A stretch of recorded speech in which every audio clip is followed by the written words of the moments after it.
বেশ ভালোই ট্রেন্ডিংয়ে চলছে সেটা হচ্ছে মালবেরি গাছ। এই যে আমি এটা ফ্লিপকার্ট থেকে অর্ডার করেছি, কিন্তু এটা একবারে আসেনি। কি হয়েছে কি, প্রথমবার অর্ডার করেছি, তোমাকে মালবেরি গাছের জায়গায় একটা জবা গাছ পাঠিয়েছে। কি করে এত ভুল করলো কি জানি না। তো আমি রিপ্লেসমেন্টের জন্য আবার রিকোয়েস্ট করতে তো দেখলাম সেকেন্ড বারটা মালবেরি গাছ পাঠিয়েছে।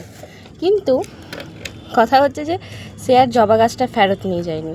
আমি কুরিয়ার বয়কে ফেরত দিতে চাইছিলাম, তো কুরিয়ার বয় বলছে যে না, তার কাছে কোনো ওইভাবে কিছু বলা নেই যে গাছটা নিয়ে যাবে। তো আমি এই গাছটা, জবা গাছটাই আর 2-3 দিনের জন্য রেখে দেব। যদি না নিয়ে যায় তখন আমি নয় আমার ছাদ বাগানে লাগিয়ে নেব।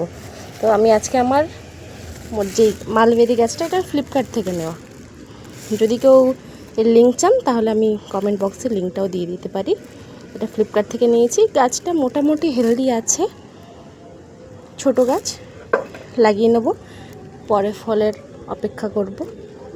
না আগে গাছটা বাঁচুক ভালো করে, তারপর। এটা আমার ফ্লিপকার্ট থেকে নেওয়া, প্রায় 280 টাকার মতো পড়েছে। গাছটা লাগিয়ে তারপরে আবার কয়েকদিন পরে দেখাবো যে গাছটা কেমন অবস্থাতে আছে।